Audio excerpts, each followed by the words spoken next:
Peace, black people. This is your sister Tiviana Muhammad here from Raising Black Millionaires. So, listen, I just wanted to take a moment in the middle of my grinding period of a day to just kind of highlight something for you that I've learned more and more is really essential for us to help our children to get at an early age as we rear them to be entrepreneurial and wealth builders.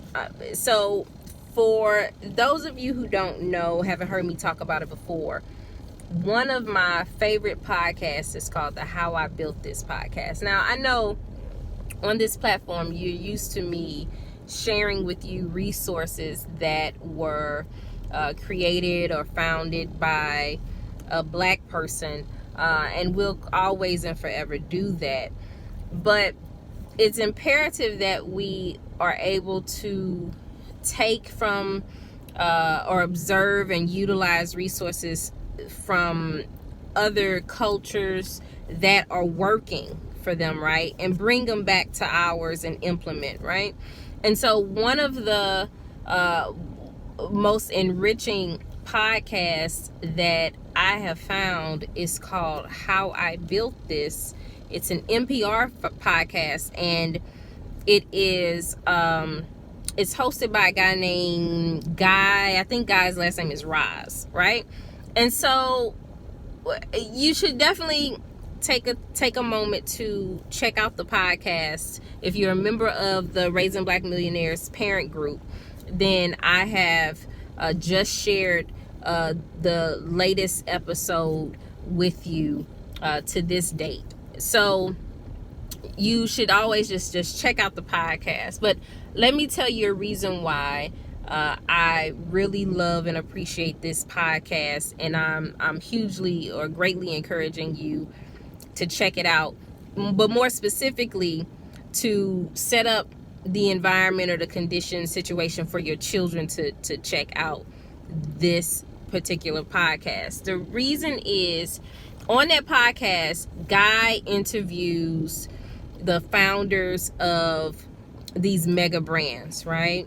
And just a lot of your household name brands. He has interviewed those CEOs, those founders of those companies, right?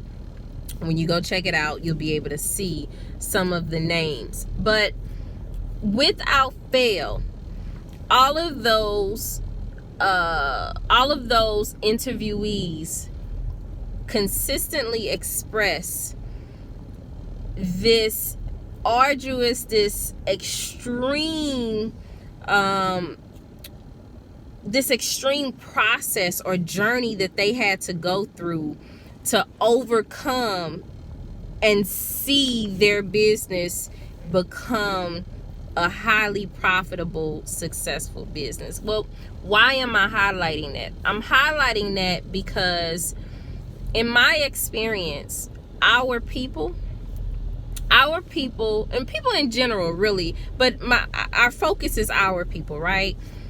We tend to call ourselves starting businesses, but the second things get tough, the second things seem like they're going to cost us more money than we had initially planned, or the second things just start looking completely chaotic, or things go completely awry, or maybe after the third time you have a really tumultuous type of situation in your business, you just give it up, or we just give it up and we walk away from it, not really understanding that there are seasons and there's a process in business journeys or in business growth, right? And so the reason why I'm highlighting this to you is because every time I hear a podcast, and it seems like with his latest guests more so, those people in their journeys, or when they're telling their stories about their journeys, they have these insurmountable situations, these insurmountable conditions occur in their journey where it makes absolutely no logical sense for them to continue on pushing through, or even trying to have any type of hope that they're gonna ever be profitable. I mean, you've had companies that have been in the negative or in the red for 7-10 years without seeing a profit. You've had companies that on this podcast where, and these are major brands, right? You've had companies where they have brought in revenue of well over $1 million, right?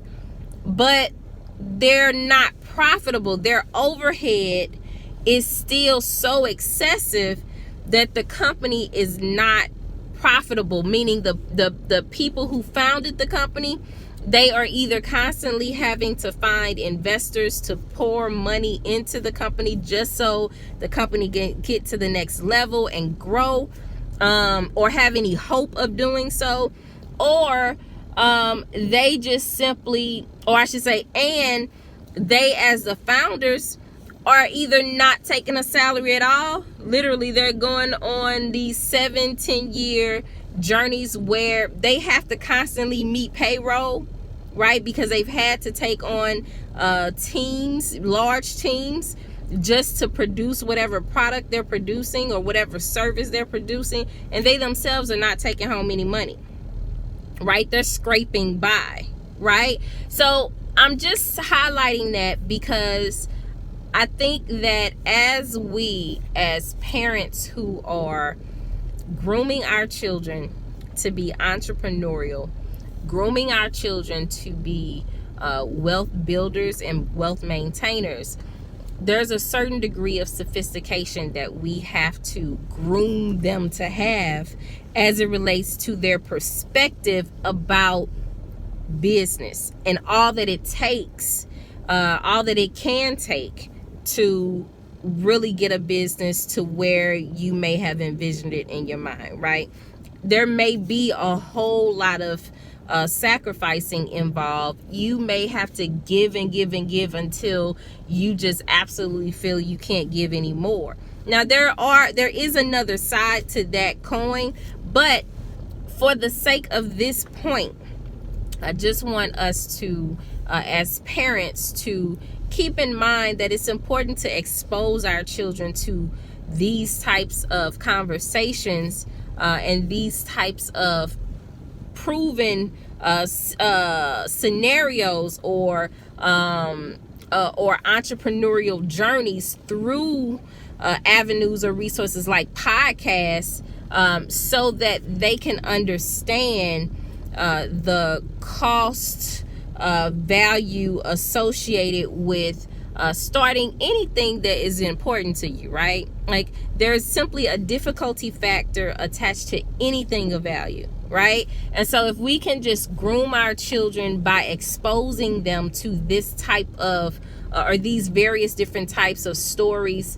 that reiterate that concept, then when it comes time for them to experience their difficulties in their business, they'll already have an idea of what it takes, and they won't be so frightened that they just run and that they give up, right? Does that make sense? I hope you can feel what I'm saying with that. I hope this is something that you can rock with, because it's imperative. I know for me, as an entrepreneur, these were things that I had to grow into an understanding of, because I just didn't have anybody who was entrepreneurial in that way to teach me that, right? And so it's imperative for us, those of us who are raising Black millionaires, to be able to give our children these little nuggets to build them mentally, so that they can be mentally equipped to handle